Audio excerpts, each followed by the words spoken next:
Now tuning in to Earbud Media. Audio for everyone.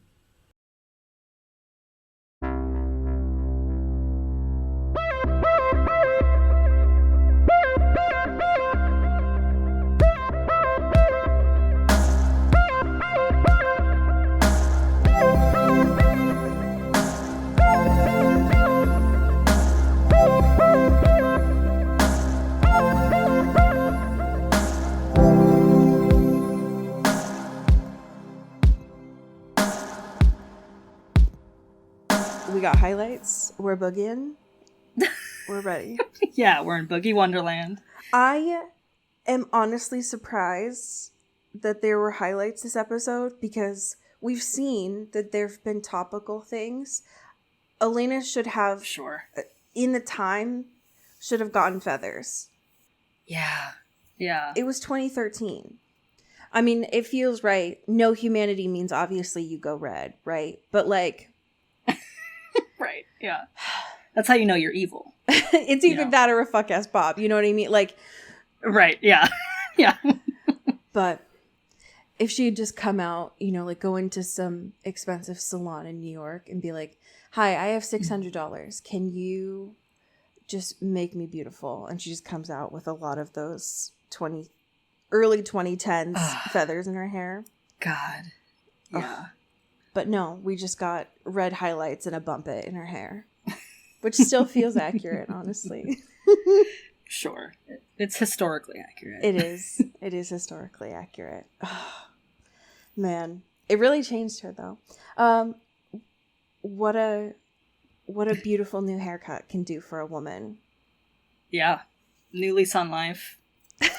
No emotions, just vibes. That in a new city, it'll change your life. Welcome to Into the Twilight. We are here. Hey-o. Hey, man. Yeah, dog. We're here. Yeah. It continues to be a celebration, and I'm proud of us for that. Yeah, we did it. We did it. I will say, because when this comes out, it will just be a couple of days. Just an inadvertent happy thing. I'm really proud of you for getting ready because your Saturn return starts in a couple days. So God, fucking... I know. Okay? And I'm really proud of you. I know. I was literally having a conversation with Nicole about this because she was like, oh my God, it's coming up. And I was like, it hasn't started yet? What I'm passing the torch to you, bud. I was under the impression that at least some of this was related to that. But I'm no. the skeleton coming down the roller coaster for you, bud. I'm going to make frickin' miss it. So, you know, if the next 50 some odd episodes of this podcast are just like a weird vibe from me, that's what's going on, you know? That's what's happening. I made it. You'll be fine. Yeah. Listen, we'll survive. I'm not going to say you're going to... I'm not going to say you're going to thrive, but I'm going to say you're going to survive, you know what I mean? I'll make it through for sure, yeah. Will I be better or worse? Who knows? Who can say? You're going to be fine. It's going to be... Hey. Yeah. It's island time, you know? Yeah. I just got to really commit to the bit, you know? Yeah, I mean, I think the only thing you can do is just not follow what we've seen the characters in this show do. Just don't turn your humanity off. You know what I mean? Right. Don't go Ripper mode. Yeah, for sure. But, you know, that's just a forewarning to our listeners that, you know, the last 2 years, sorry about it, it's not going to be over for the general hosts of this show. So, yeah, you thought we were done? You thought? We're just getting started, baby.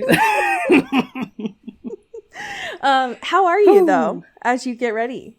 I'm here. Now I'm fucking thinking about that, which is great. As I smack you with the baton. Yeah, goddamn. I want to talk about a show. And listen, folks, this will sound familiar to you. Because I also thought this was familiar to me. Because I was like, did I talk about this show? And it turns out, yes, I did. Almost a calendar year ago to the day. Oh, sure. I don't remember it, so it's new to me.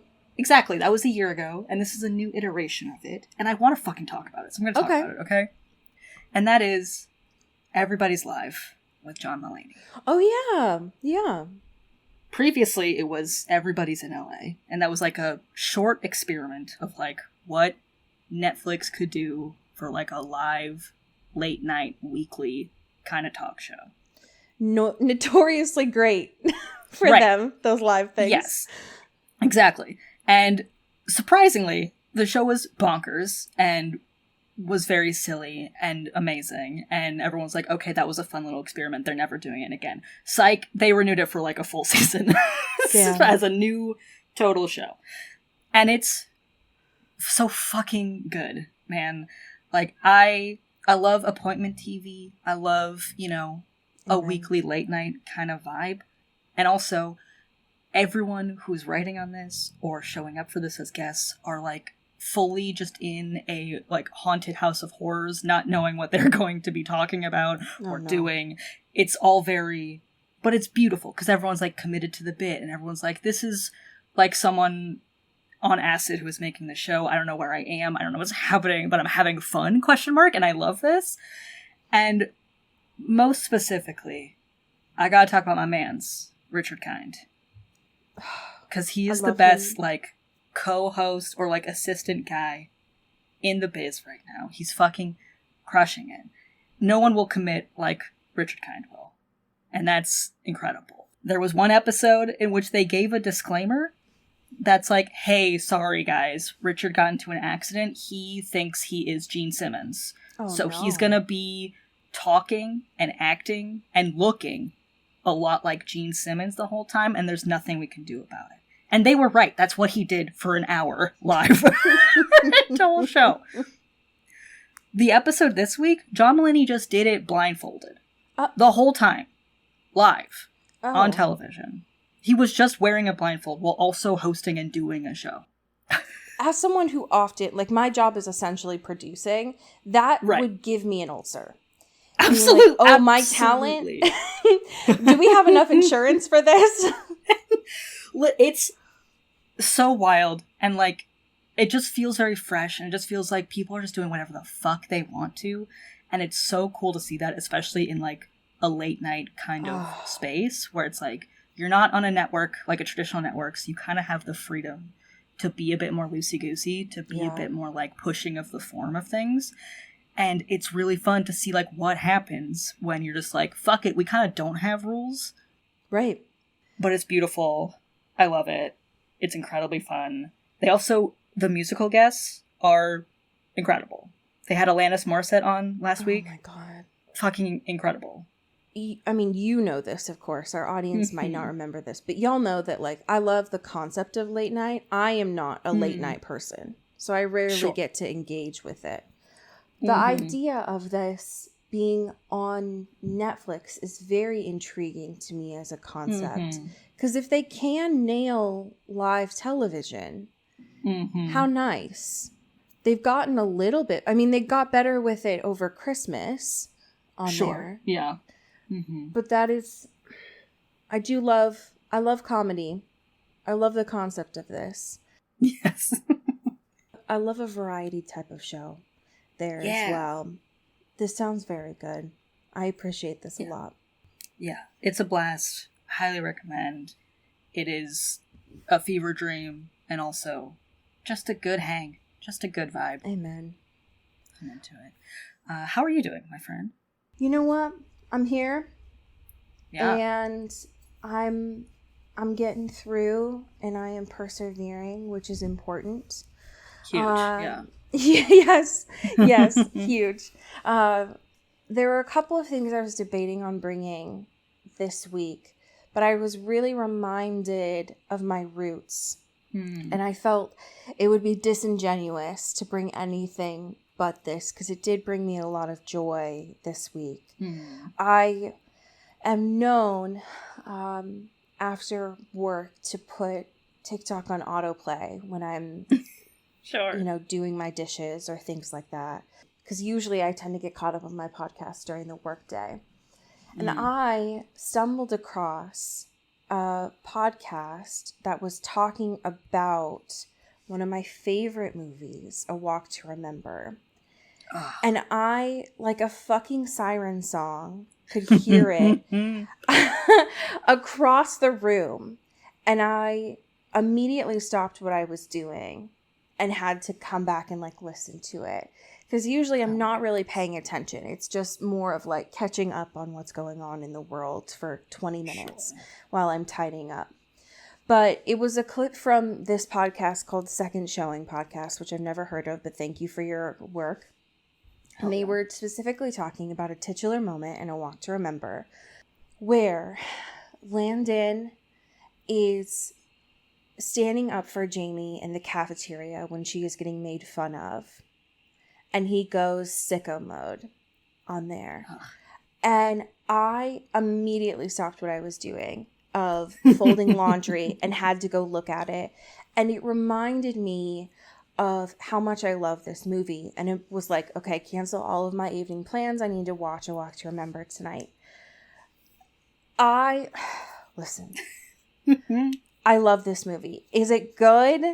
Does it stand up? No, but shut up. Yeah. Does it need to? Does it need to? No, because it's based on a Nicholas Sparks book. So shut up. It has Shane West and Mandy Moore in it. So everyone shut your mouth. And it's from 2002. So it has Mandy Moore on the soundtrack. So shut up. But I immediately put it on and I was like, God damn, this fucks. Here's the thing. Some people might be like, damn, this is great because it has a bad boy in it and a girl who doesn't realize that she's pretty and like she's sick and she dies at the end. Spoilers for fucking Walk to Remember, okay? It's from 2002. What y'all don't know is that I watched this for the first time when I was 14.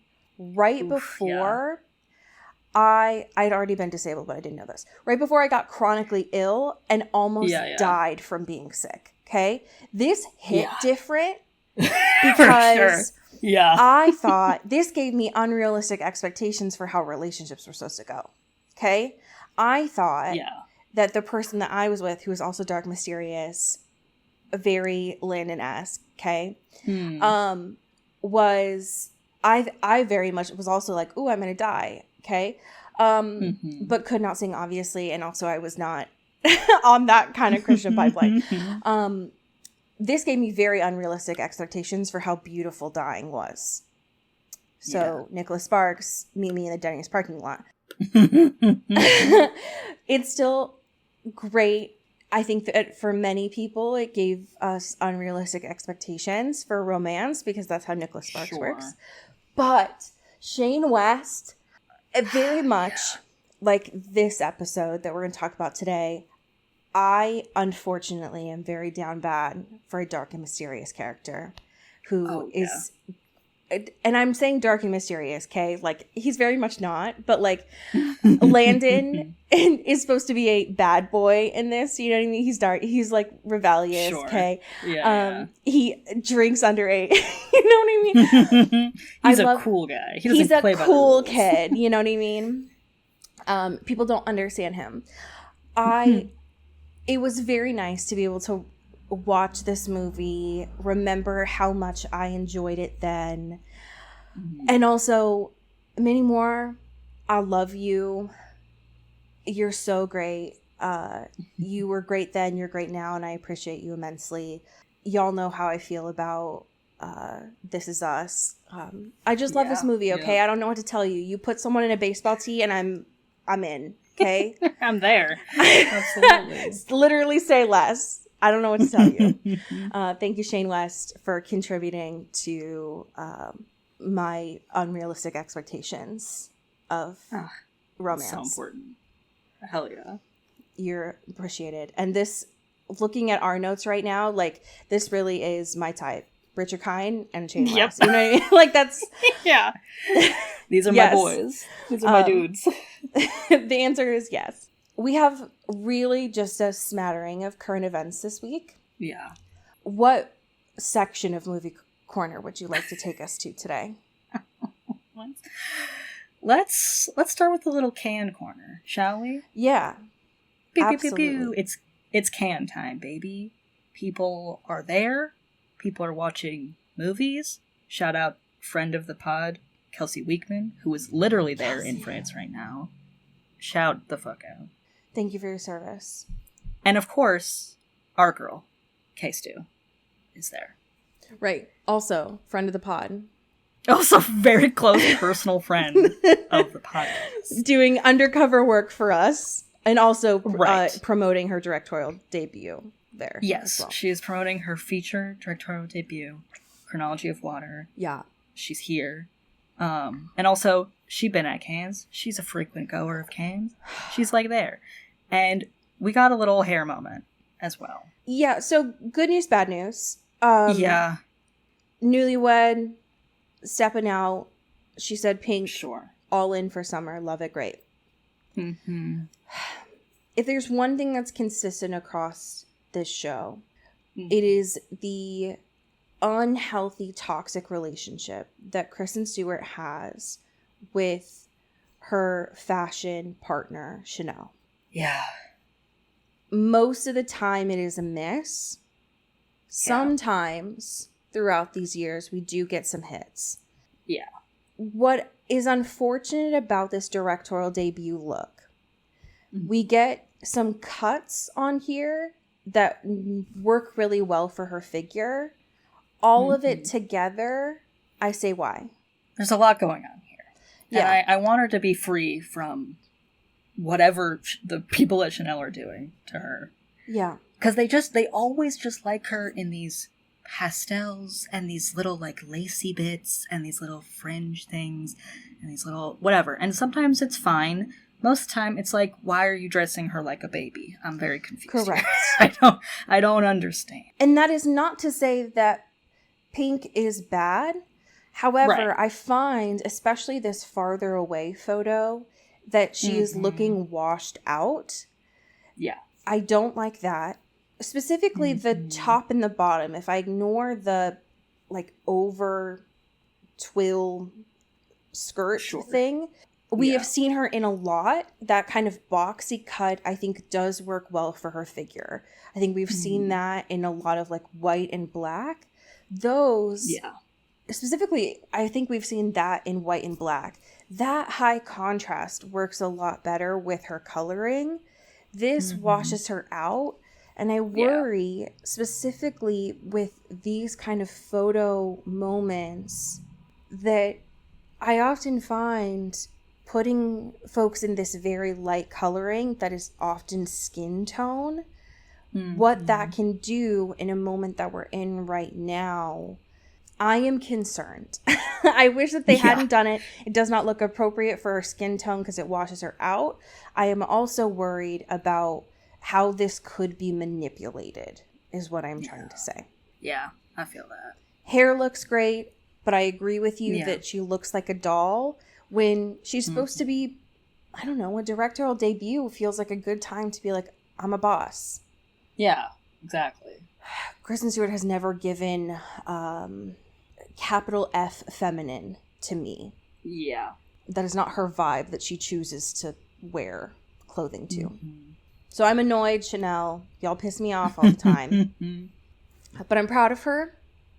I know that their Rob's movie is also at Cannes right now as well. Yes. The Die My Love. Which, you know, everything's coming together. All of our faves. The ball's rolling up. They're all here. Hey, speaking of Rob, he's in his 20th movie in production right now. My God, yeah, this dude is booked and busy, as per usual. He said, y'all might be in a depression, but not me. Yeah. Everyone Not else me, in though. Hollywood, unemployed, not Yeah. Listen, He's keeping I'm- this place yeah. employed single-handedly. Yeah, he's bringing Hollywood back, baby. He's getting those bookings. Thank God. Yeah, we have a new Netflix production that he is involved with called Here Comes the Flood, which has him, Denzel Washington, and Daisy Edgar Jones. Hey, what a combo. What a combo. What all these people in the same room, that is a beautiful thing to picture. Because apparently this is supposed to be a heist film. Right. Mm-hmm. I'm say less. I'm so there. I'm already so there. I love Rob in a heist. I love Denzel in a heist. I'm interested in Daisy in a heist. Please don't make her be a femme fatale. put her as a hacker, but she's probably going to be a femme fatale. Let's be so real with it ourselves. Yeah. This is fun. I'm excited. Yeah. There's approximately 10 words in this piece. We know nothing, but I'm excited. Yeah. There is a brief but important update to the movie that I am so fucking excited about. That vampire movie with Kristen and Oscar. Could you tell the class? This news, I could feel my phone overheating from all the gay people. Oh my just God. quote retweeting this news, because we have an additional casting update for Flesh of the Gods, and that is Elizabeth Olsen. Jesus Christ. So we already got, the bisexual kryptonite that is Kristen Stewart and Oscar Isaac, right? Yeah. And now we got Elizabeth Olsen in there. It's over. It's fucking over. We didn't need any more actors with strong bone structure. Yeah. Amen. I don't know why this deadline piece decided to put her photo in black and white. Feels... Yeah. Looks like she died. I don't know why they did that. Yeah. But Elizabeth Olsen in a vampire thriller, I feel faint. I couldn't have even conceived that. I've never been so excited. Yeah. She does so well in a time piece, thinking about her in the 80s. Tease her hair, please, God. I'm so excited. God, I need it so bad. Thank you for this gift. I'm immensely excited. I love movies. Please employ Hollywood again. Everyone that I see on my timeline is unemployed, and I would like these movies to be made. Yeah. It would make me immensely happy. I am very curious to know your thoughts about this week's episode. New York City, baby. Where dreams are made of. Everyone's, you can make it here, you can make it anywhere, baby. Why stop The Last Sacrifice when you can just go party in New York instead? Listen, Elena needs to queen out and have very lesbian-coded feeding rituals on the dance floor. The way that I was like the fucking exorcist, Cody, I was ascending in my living room watching this. It was bonkers.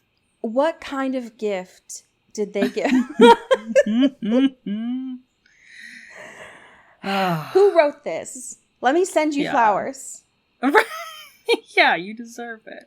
I know that you probably got a million emails being from homophobic people, but thank you for this gift. It was a great episode for the Rebecca and Elena Stan and me. They were so close to just fully making out with each other on that. There was essentially a woman in between them, which feels gay. Really. Yes, right. It was bonkers. And I'm obsessed with it. That's what they need. They needed this. They partnered up. They fed on the same woman together, which gay, complimentary. Yes. And then incredibly gay. To have it end with them taking Damon's car and being like, fuck you. We're driving off into the sunrise together. They literally did a Thelma and Louise. Literally did that. It's so beautiful. I don't care about anything else that's happening in the show. I just want to follow their fucking adventures for the next 2 episodes, at least. This is what it's all about. Yeah. This is the show now. I'm sorry. This is what we have to do. This is the most important thread here. If it does make a hard pivot, fuck that the gates of hell are being opened up. Yeah. Who cares about that? I would just like to watch these 2 ride off into the sunset together. Please and thank you. Here's my confession. I've told you over the last couple episodes that I was like, I don't like Shane as a character, but the actor... Yeah, really pretty. The actor's doing well. The actor's really pretty. I realized that, especially after this week's episode of So True, where John Marco came back on, Shane looks like John Marco Ceresi. You are so correct. That is, oh my god. And that's nuts. And that's giving me a crisis because I've never thought of John Marco as attractive. And could it be just that the actor who plays Shane is also Italian and potentially Jewish? Probs. Sure. Does that make me potentially narcissistic because I'm also Italian? Maybe. But I just had this moment where I felt like I was like hacked into the Matrix for a moment when I was watching the episode, where I was like, oh my god, Shane looks like John Marco. Oh my goodness. That's a lot to unpack there. You're gonna have fun with that one. Because I was like, I enjoy John Marco's comedy. He's funny as fuck, but I've never been like, oh, I'm into, like, he's not really my type. But I was like, sure, shit. So if anyone else has been like, whoa, the actor who plays Shane is really pretty, sorry about it, you know? Sorry that you have to also bear that burden. I have a question for you. Did you, because I know we talked about this last week, where we were like, hey, did we miss an episode? Did they delete something like 30 Rock? Who the fuck's Will? Did you also feel better getting a little bit of context about who Will was? Thank God, because I was like, surely, like, we can't be missing something. Like, how could we have all the information? We're watching I felt this, right? fully convinced that they 30 rocked an episode. Like, that it was I'm like, are we retconning? But no, we actually got context. Thank you, a little bit. And it... Very appreciated, because I was losing my mind a little bit. I was glad that we got a little bit more there. How do you feel about that needle drop at the jump of this episode, by the way? I fucking... Listen, there's so many... When this show is truly like a capital C, capital WCW show, that is when I'm having the most fun, right? When they finally lean into the camp, it's good. It's so good. And it's like, listen, you see, you're opening the shot, it's fucking New York City, baby, it's nighttime, someone's getting got, we got vampires on the loose, blah, blah, blah, blah. Damon's out here being like, and fucking... the talking head's psycho killer needle drop while he proceeds to do a murder. It's so beautiful to me. It's so silly. That's all a Supernatural, folks, by the way. Yeah, that's for sure. For sure. Yeah. The idea of, because we know that Stefan is a legitimate serial killer. Like, he is the Ripper TM.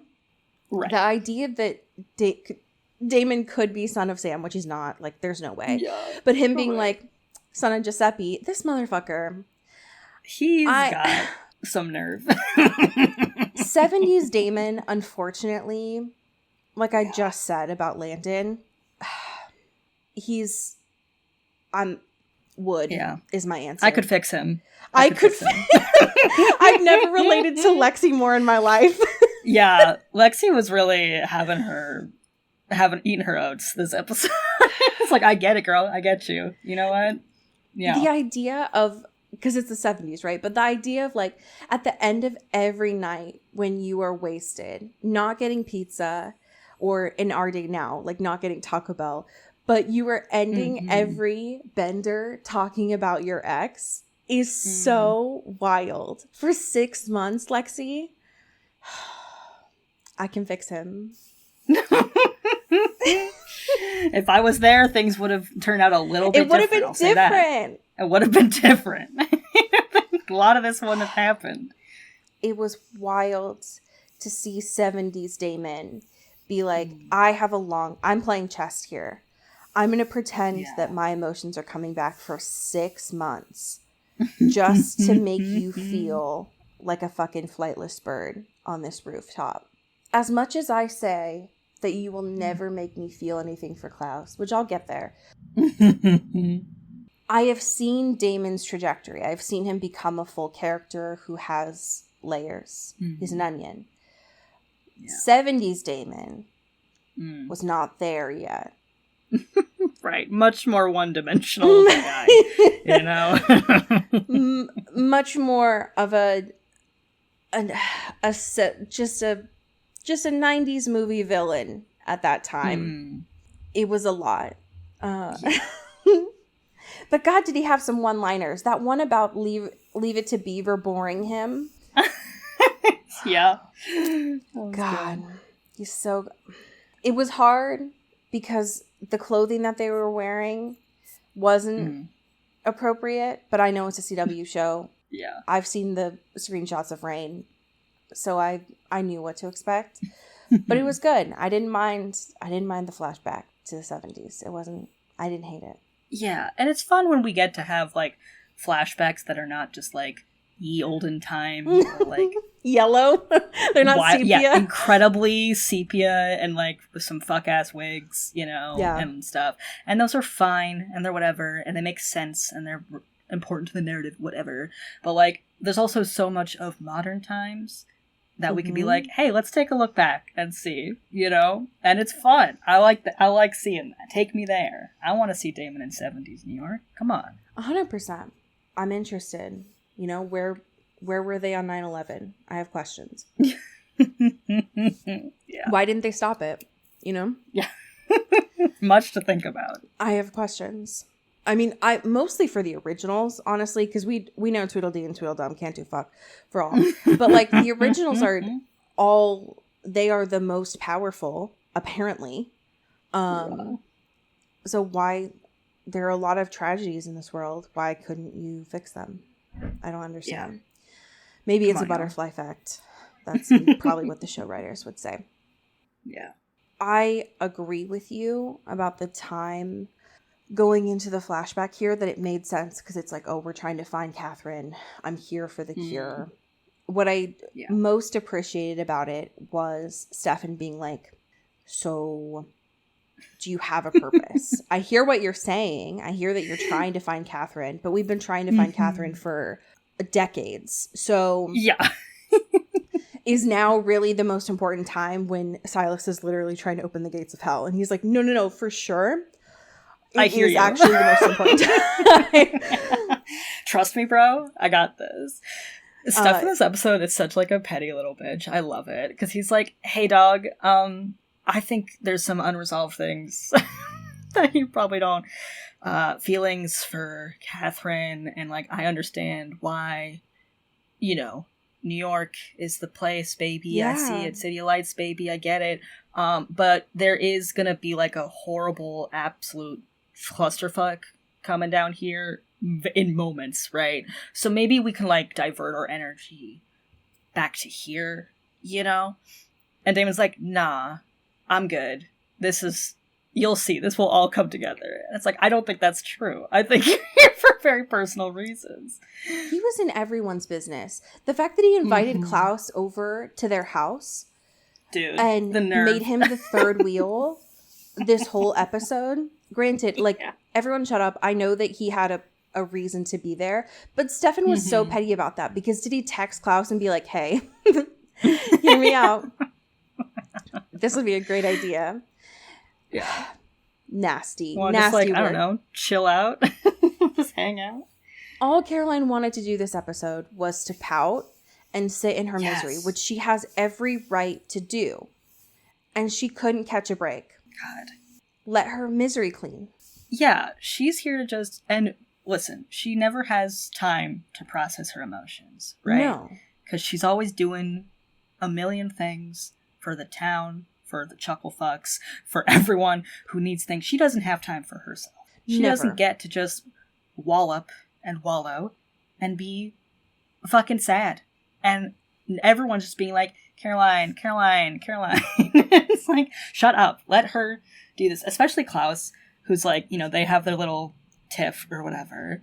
Because Caroline's like, I'm better than you, bitch. Like, you're always going to be like an evil person, a person who does bad things, and I'm not that, so like, fuck with me. Like, sorry. I'm built different. Okay?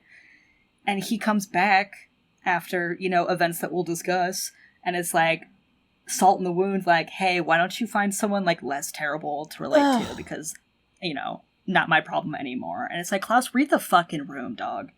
Read the fucking room, dog. What's your problem? Klaus, Sick Mr. fuck. I'm in pain, so I'm gonna make you feel worse. Michael said. Yeah, sorry you're a little butthurt. Sorry your feelings got hurt. Such a middle child. But, like, yeah, grow up. Like, what the fuck? for You've been real. alive for 8 billion years. Shut the fuck up. He was so nasty. The thing that pisses me off the most is that the writers are really on one this episode with Rebecca and Elena. They are at their peak. This is like S tier shit. And then also they're like, hey, so we're going to give you some of the best content with these two you've ever seen. But we're also just going to slyly slip in that this Klaus and Caroline stuff. Sound good? KKK, cool. And it... Yeah, it's a real monkey's paw, for sure. No, for real. Because the moment when these three go into Shane's office and they're looking for stuff, and Caroline, because she's a badass, immediately finds the book that they're looking for. And I'm not gonna settle with the fact that it was perfect timing. Right? I'm not going to settle with the fact that the writers made that choice, right? No, she's a genius and she found exactly what she was looking for. But Klaus they would have been there for hours if it weren't for her. Exactly. Klaus does this. He has these lines about darkness. And he's like making googly eyes with Caroline in this moment about the like being attracted to darkness. And I just had bile in my mouth because it's so clear what they're trying to do. Even when they were walking in the woods later on. Yeah. And there's just these small moments, even when they were doing the writing on the map. And I'm like, shut up, stop trying to make this happen. It's not going to happen. And like, it's so sick and twisted too, to like, because I see what they're doing. I fucking hate it. I don't like it. And it's like, but I see crystal clear that it's like, you know, and this moment at the end where she is truly having like a moral quandary. Like a severe, like, grappling with her, you know, humanity for what that is, you know, and doing things that you are, you know, kind of going off the deep end, right, in a way. Right, for a greater good, but still like has a cause and effect, right? And she's been so like, you know, type A about this for a while because she's been in the vampire mode for a long time, and she like has had historically a better handle on it than other folks. And to have this like real withdrawal of huge emotions and stuff, and rather that be like the emotional weight of the thing, it is this. She is more attractive to Klaus because she is now quote unquote a bad person. Who is like a dark soul, right? And it's like, fuck off. Like, that's fuck. What the fuck, guys? That sucks. Especially when it's, to me, it is clear throughout this episode that Caroline is grieving and has been for most of this show. Like, since we have known her, for most of the time, she has been grieving. And is people that she is going to, specifically these men that she is around and have been in relationships with, has mostly been her being like, you are comforting me, and so I'm like, this is, you are around and I don't have a place to process this because my parents aren't there to help me. They probably have not taught me how to emotionally regulate. And so I'm going to use you. Like, I don't know how to properly separate talking to a friend about this and developing relationships here.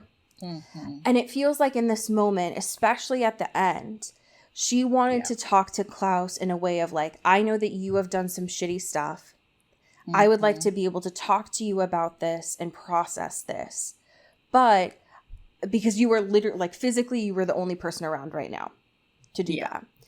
But he wants to be able to talk to her and pursue a romantic relationship. And she's not interested in that.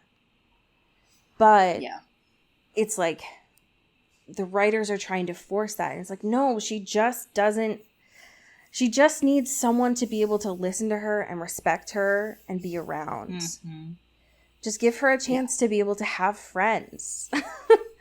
And if she wants to have a relationship, great. But she just needs to go off to college. Yeah. Yeah. She's dealing with essentially a breakup in like kind of the most dramatic of ways, right? And all this other trauma that she's experienced over the last several years of her life. And if she wanted a experiences and new rebound, stuff. great. Yeah. But I don't think that that's what she wants. Yeah, I'm getting very clear. Like, I just need a companion. Like, someone who understands what I'm going through in the way my judgy-ass friends kind of don't get. Or, like, have different experiences with. Where Klaus has real direct experience with this. And is sort of, kind of, sometimes letting that wall down, but then right back up, right? So it's like, it's hard to, like, puncture through that unless he's, like, romantically motivated. And that's not a good push and pull. That's not an even trade. No. Which, honestly, that was the companion part of the dynamic between Caroline and Tyler was far more interesting to me than any part of their actual relationship was. Absolutely. Yes, for sure. That part, especially with those like first couple episodes when she was there, when he was turning, far more interesting than anything of them being forced into a relationship. But these writers can't understand two people being friends. They're like, oh, well, they must. They've never heard of that concept. No, they must kiss. And it's like, no. Yeah. No. If they're not sucking and fucking, I don't want to hear it. Okay? Exactly. And I'm sick of it. I don't like that. I don't like that either. And the manipulation of Klaus is what really bothers me. The thing that I'm... Yeah. Speaking of manipulation, actually, Silas was very interesting to me this episode for a couple of reasons. One, I was waiting to be able to see what was happening on Bonnie's side of things, because we didn't get it last episode. And I was worried about how bad things had progressed. Unfortunately, the things that I had thought of were correct, that they're not going well on her end. What I was curious about, I had assumed that Silas was appearing as Shane and only appearing in her head, because that is how it had come across on the island. Sure. What it doesn't seem like is in this episode, Bonnie's dad was able to see Silas. So apparently he can turn that off and on. And then also Klaus was able to see Silas as well. So it's so nasty. Yeah. I don't know if he was appearing physically for Bonnie's dad. Because he was there obviously physically to like stab Klaus. He was holding that stake. But I thought that was interesting. Bonnie at least says it in that conversation that like, you're in my head. Right. But apparently he can manifest as well, which is scary. Yeah. I hate that. Yeah, it's definitely taking on like at least a physical form in some aspect, even if it's like an illusion or something for like brief moments, which fucking sucks. And I would imagine that's what the blood is for, is he probably needs it to power up. I guess. Yeah, right. Yeah. He needs to recharge a little bit and be like, hello, I can hologram for 20 seconds. Haha, here we go. Exactly. This shit fucking sucks, man. I hate this so bad, dude. Dude. I mean, speaking of girls who can never catch a fucking break. No, listen. God damn. I mean, I knew that this last sacrifice, the massacre, really, was not going to be good. I knew it wasn't going to be good. But the fact that it's witches, dude. Yeah. It's... Can we not?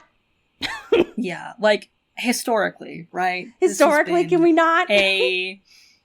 a source of intense tension. Yeah. You know, between vampires and witches. And particularly in terms of race, right? Yeah. And that is a very clear, like, thing that is established here. And also because Bonnie truly does not have anyone in her direct lineage really that much in this, like, her grandma, right? Like, those things that are, like, really core of, like, guidance and relationships to, like, this higher power, right? And since she's been in kind of the Shane/Silas dark mode of things Mm-hmm. and pushing her over the edge in that way. Like, the connection to that part of her is so much more fragile. And I fucking hated that scene where he's like, you know, talking to her in the office or whatever, and being like, you know, I'm really strong, but like, you're a witch. Like, I can't tell you to do anything you don't want to do. And it's like, oh, brother, fuck right off. Because, like, obviously he's manipulating her. Obviously, like, this is clear. But, like, she is in such a fragile emotional state, and especially in terms of her relationship to what she is capable of. Mm-hmm. And, like, has this, you know, intense feeling of wanting to fix things and wanting to get Jeremy back and wanting to, like, put a band-aid over everything and make everything fine again. And also is at war with herself because she is being pushed past her, what she should be capable of, for a dark purpose. And it's like, fuck, dog. This sucks so bad. And to have it be, like, you know, your own kind, like, your own people and your own, like, community of witches of things, and, like, just extra, like, twisting the knife of being like, this is all, you know, on you, essentially, right? Is so fucked. It's so gross. The fact that, because we get confirmation this episode that she knows it's Silas now, not Shane, Mm-hmm. that he is appearing as Shane. Mm-hmm. When he said that, of the I can't force you to do anything, I started fucking whining at my fist. I was so pissed off. Yeah. Because it is... I was gonna throw my laptop away. Exactly. It is so... That is out of the manipulation textbook, right? Of like, you did this yourself, you know? And it's like, that's obviously not true, especially when we find out at the end of the episode that she doesn't remember anything since the island. Like, she is fully been in a trance this entire time. That was so fucked. Because, like, and, like, it makes sense, and I still hate it. But, like, because, you know, Stefan is being like, hey, girl, you're awake. Welcome back. How you doing? Are you good? Can I get you a water? What's going on? And she's like, what happened? Where am I? What's going on? And he's like, wait. Like, what is the last thing that you remember? And the fact that it is on the island, but specifically, like, the moment before Jeremy gets got, is so fucked, because we have to have that conversation again. You know, obviously in the sidelines, but, like, that is so... And also, it's been, like... It feels like it's been so long since then. It obviously hasn't been chronologically, but, like, that feels... There's so much emotional ties and things that she has been, quote-unquote, present for, but not, like, actually there.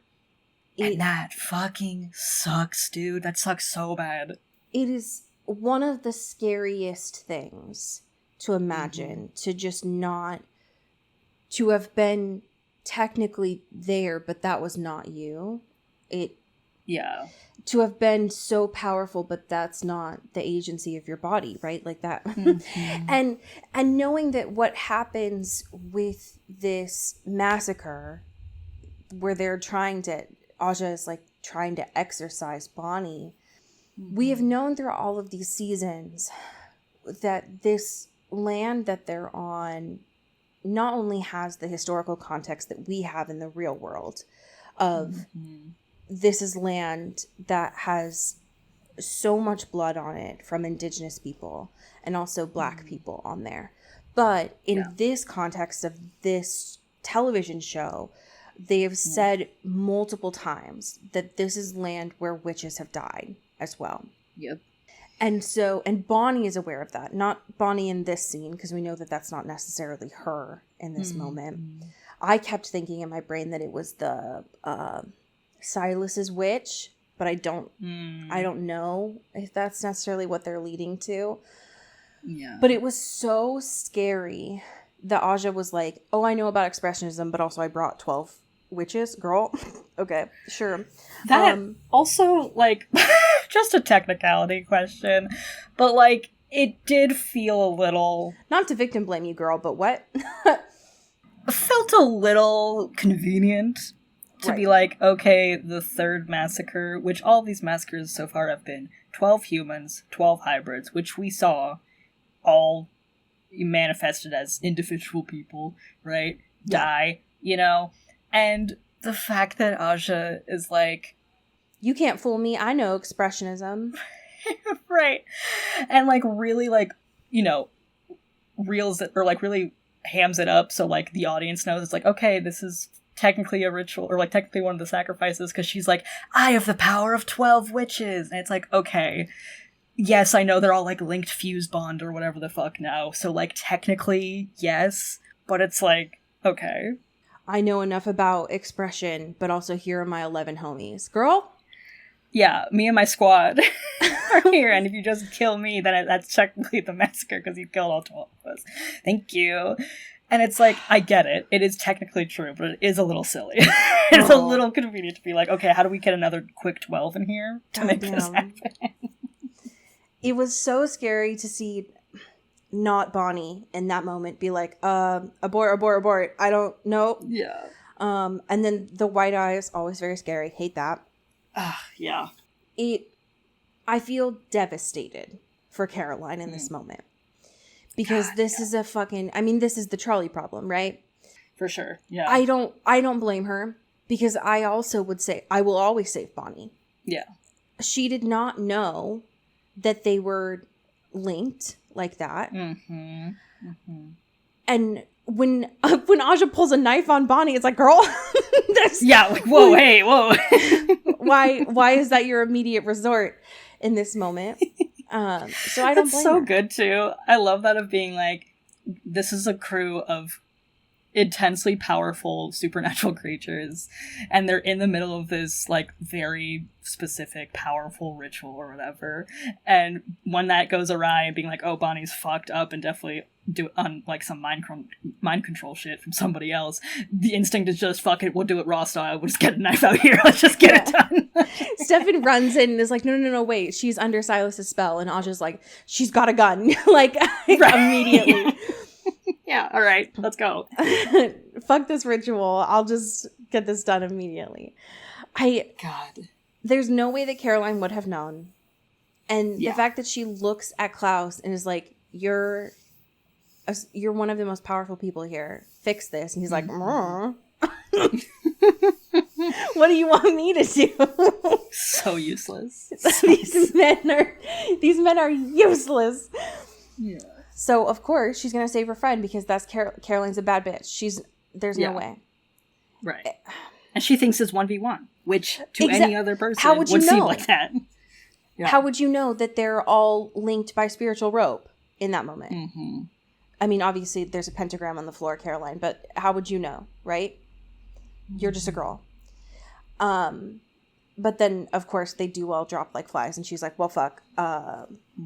You did just open the gates of hell. So, whoops. You know? It happens to the best of us. Here's the thing. Who the fuck has the cure? Why does Silas not... Why is Silas like, Klaus, you know who has the cure? Who has the cure? Why are we all Batman? Why are we all Spider-Man pointing fingers? I mean, I know Catherine has it. Like, right. I know Catherine got it and then they all ran away, but like, you're Silas, right? Yeah. You can appear as you're supposed to be the most powerful fucking thing in the universe or whatever. Right. Like, you don't have any, like, sonar or something going on. Being like, where's my little vial of cure?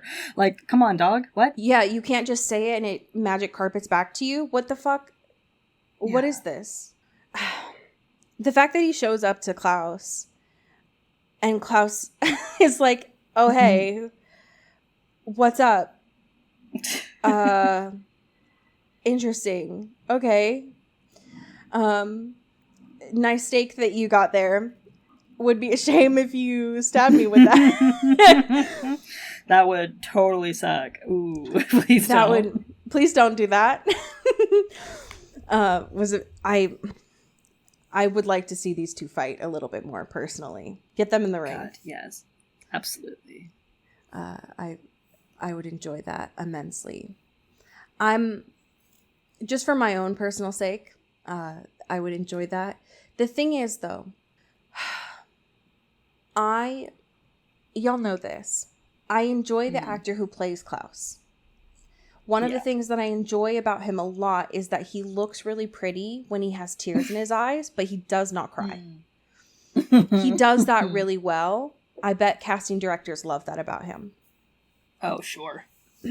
That's a nasty talent that his parents probably hated about him as a kid, because that's you can probably get away with a lot there, right? Oh, sure. Just one more cookie, you know?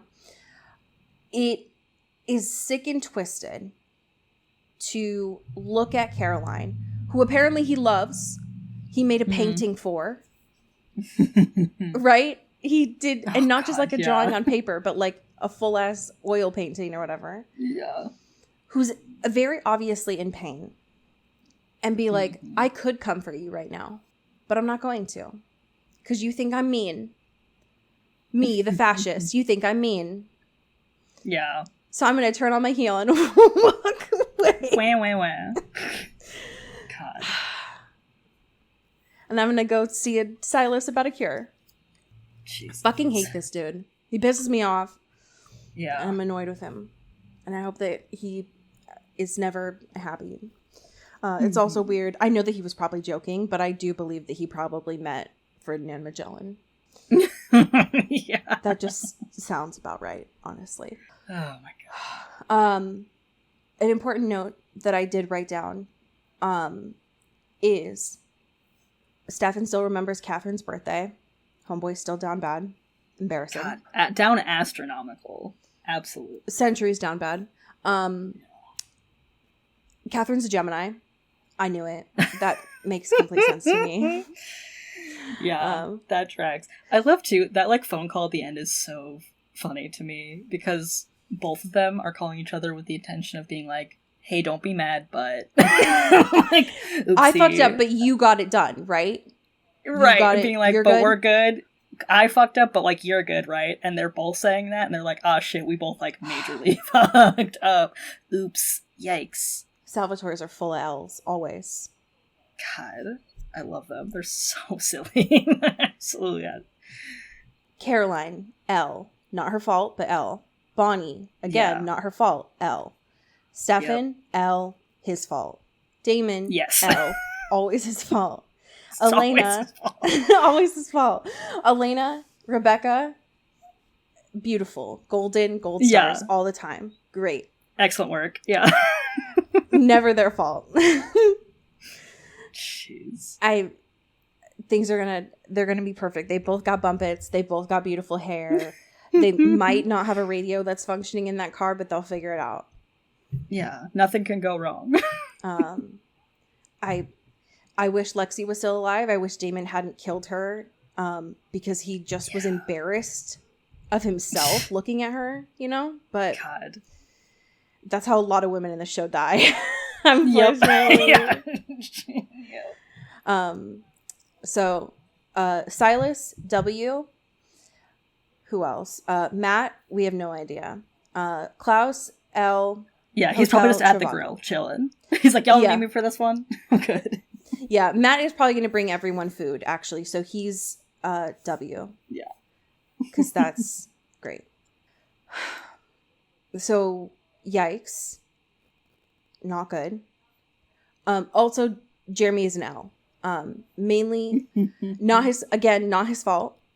Not his fault. Yeah. But the writers are an L because they keep starting these fucking recaps with showing me a snap neck, and I'm done. I'm done with it. I'm over it. I can't do it anymore. I'm done. My question is that apparently next episode is titled American Gothic, which I thought that was I thought that was the show. So, okay. We're so close. We're at episode 18, so we're pretty close. We should be like getting there now. I'm hoping, based on the image that we see here, that Caroline's just gonna finally fucking kill Klaus. Yeah, God. If I get my way. Come on, girl. Yeah. If I have anything to do with it. If I have any say from an episode that aired 12 years ago, then her in her Hollister top and her Abercrombie cardigan and this knife, she's going to end him for good. That's all we need. Plan. I mean, it looks great, but it's just like, I can't with these two. That's all. I'm nervous. I'm nervous about how this season's going to start because Supernatural season 5 also started with hell. So if that's just, did Riverdale season 5 also start with hell, or is that honestly probably? Yeah. Maybe that's just every show with CW, the writers are like, hell, big letters on the board. Yeah, that's the season. Hear me out. Locked and loaded. Yep. So I'm nervous, but we will persevere. We have some amazing patrons to thank. Would you like to start us off? Absolutely. Thank you to Greg Lautner. Ooh, thank you to April Dobrev.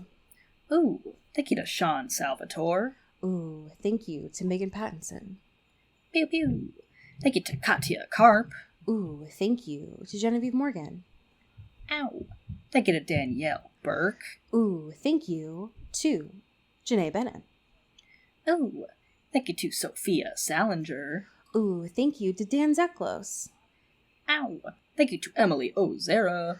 Ooh, and last but certainly not least, thank you to Jaylene Ivishkov. Pew pew pew pew. I'm closing this tab from the Vampire Wiki, which thank you always for your service.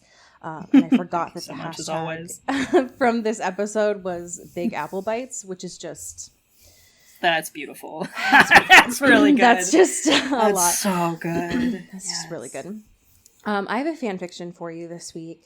It is by the author Red Maples, and it is titled Sometimes You Shouldn't Follow Your Dreams. And Word. the yes, retweet. I'm just gonna read you the summary of this because it really caught my attention. It leaves a lot of interesting questions here. Okay. So the summary of this fanfiction starts off in a dialogue. Sorry, Damon, I only watched Twilight for the werewolves, so unless you turn out to be some kind of werewolf-vampire hybrid, we aren't going to work. Biting is just a little too kinky for me. In which a teen has visions of the future and can't help but notice that the two new, albeit attractive, men have come to town aren't who they say they are. Not to mention the hot guy with an even hotter accent seems to be stalking his dreams. Join Felix Rhodes as he tries not to die in the small town of Mystic Falls. Okay. And this apparently has over 100,000 words in it. Dang. And was updated as recently as 2 days ago. Fuck yeah. So it's been absolutely. going for 4 years. Thank you, Red Maples. Let's go.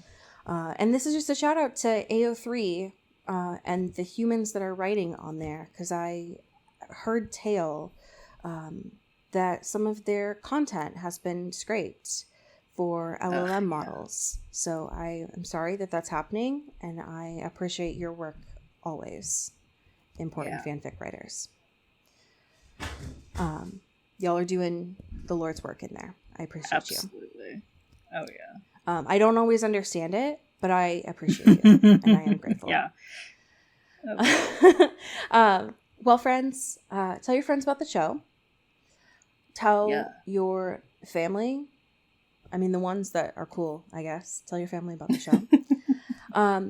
And make sure that you're on the Patreon if you're willing and able, because we have a really exciting bonus episode that's coming out soon. Cody, what are we doing for May? We are finally closing the chapter of our show that is you. Bless. Thank God. The final season, baby. We're seeing Joe Goldberg do some nasty shit. Fingers crossed. He is Fingers crossed. Buried alive under cement. That is my goal. Not Penn. Penn, I would walk over water for you, but Joe Goldberg can eat glass, as far as I'm concerned. Absolutely. So get excited for that. Let us know what you would like to see in June. And as we say here in the Pacific Northwest, get bit. Ooh. Ow.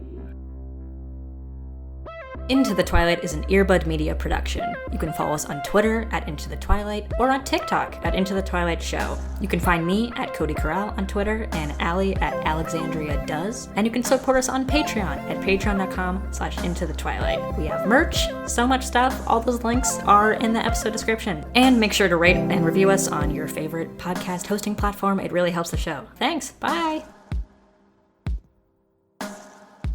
You've been listening to Earbud Media Production. Earbud Media. Audio for everyone.